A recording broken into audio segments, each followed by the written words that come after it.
Hey everyone, welcome back to the Nova Project. I'm your host, as ever, Purple Midnight 8.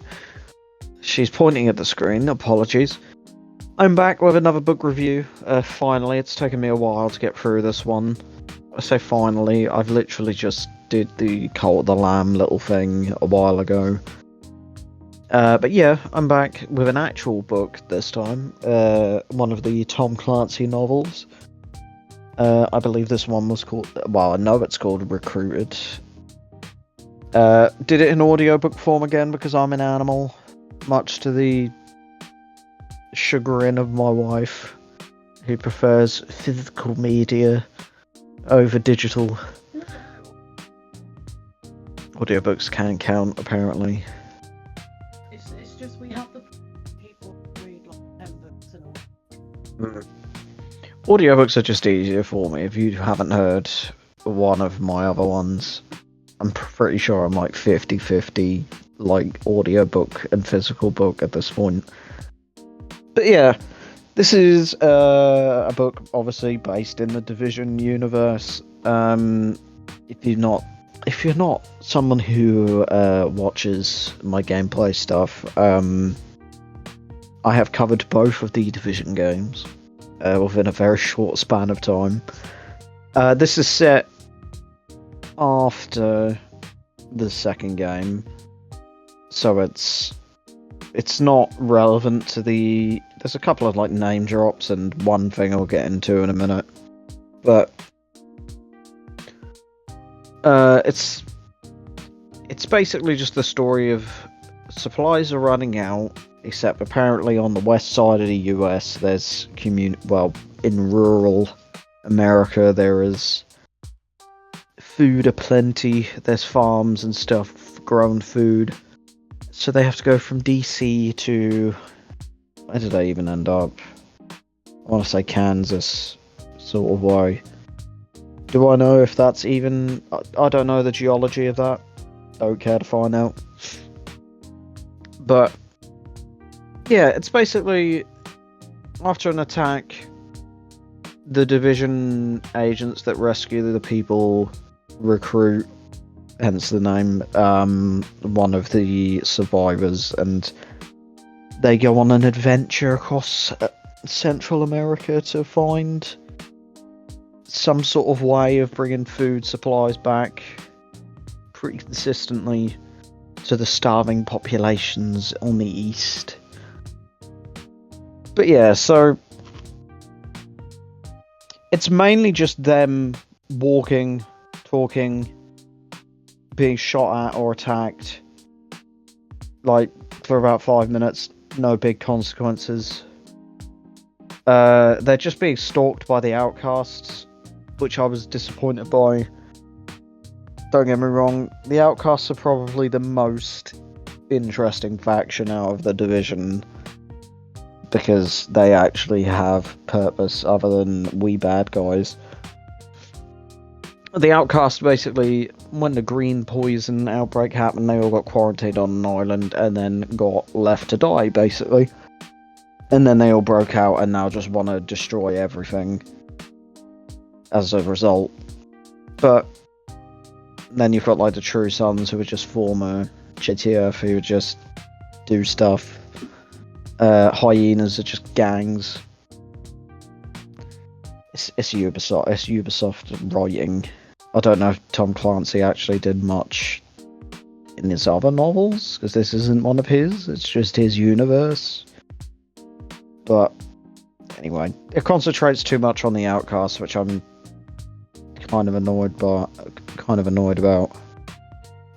Because it's just, oh, we see these big guys in yellow armor and yellow clothing, which is pretty cool to hear about the first 500 times, where it's, oh my god, it's the outcasts, and then it's just, here come the outcasts again, here come the outcasts, oh no, fire, exploding, boom, big guy with hammer.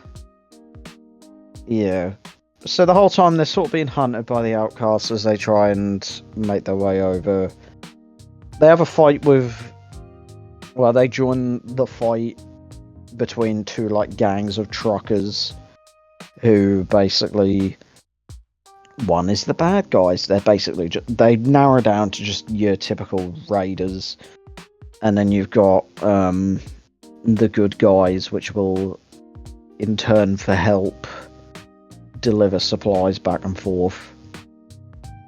Very basic, like it's basic writing for different factions. So they help them, and then they find out that the person that's been helping them is a rogue agent that used to belong to the cell that the main character joined. The division cell, I should say. So this rogue agent is basically absent for most of the story until like the final, and then she just dies. Great. Yeah. It's meant to be this big thing where it's like, I went rogue because you lied to me. But then it's just like, okay, sure. And then she's like, I want to take down the entire division. And then she has just very typical evil villain monologuing, which was just like, ugh. The dialogue isn't very good in this. It's too witty for me. It's too much like, it's what you would call Marvel level like comedy. Like they are in life and death situations and they are like making jokes, and it's like, is now the time for this to really like be happening? So at the end they have their big standoff. One of the cell agents just disappears for like the final chapter. He's like, oh yeah, I'll hold him off, and then he goes. Then he's not even heard of at the end of the book. He's just like, yeah, I'll hold off the outcasts again. And then he doesn't come back to be like, oh my god, it was the person I used to be friends and like comrades with. Damn. I mean, he knew, admittedly, but still it'd be a bit more of a realization for him, if you wish, to be like, oh shit, it actually was a... Just would have been nice to see his reaction rather than just, I'll hold them off for the rest of the novel. Hope you enjoyed me being a miserable bastard for most of the story. But yeah, I was just disappointed, because I like the Division games, I like the sort of universe they're in. I don't understand the timeline of it, how like nature is basically taken over by the events of the second game. But then again, I hear all over the place that it's like, oh, it's impressive how much nature can take over once mankind has like stopped fucking with it. But I don't 100% believe. I don't understand that 100%. I don't believe that that's entirely correct, how quickly nature could take over.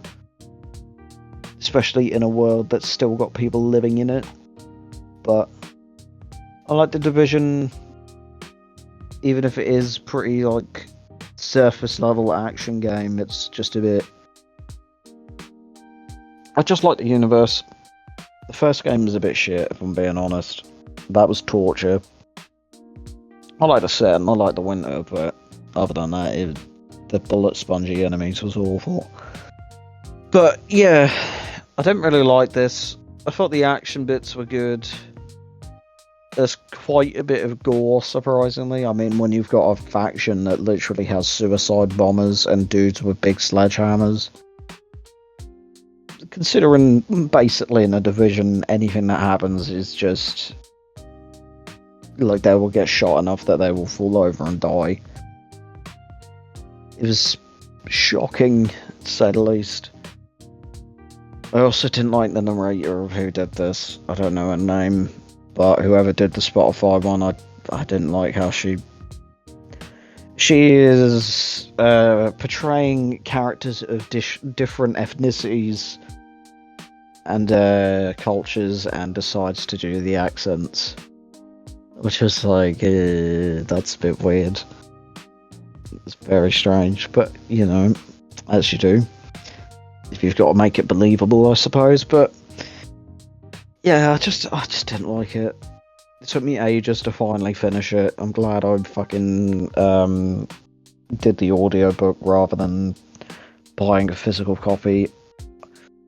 I will probably read the other novels, maybe not in this mini series though, because oh god, I bet they're all read by her, and if it's going to be this witty like style, I don't know if I can handle it. But yeah, I can't even say it's interesting under the lines of like, oh, if you want to know more about the world, but it's mainly just them passing through like the countryside, so it's not even like you see more cities that are ravaged by the poison or whatever. As a military checkpoint where it's like, oh, are they good guys? Are they true sons or whoever? That's never expanded on. They get to St. Louis, which just gets dirty bombed immediately. And then it's like, there could have been survivors there, bad guy. Could have. Nothing else is explained about it, but disappointing is how I will label it. But I read it, so I got through it, so it can't have been that bad. The action scenes were good, but my god, the padding in between was just exactly that. It was just padding for me, but it could be different if you like a slow burn with a little bit of action. Go for it. I mean, if you're a fan of the Division, I suppose you could just read it, I guess. I don't know what else to really add. But yeah, thank you ever so much for listening. I've been your host as ever, Purple Minute 8, and I'll see you next time.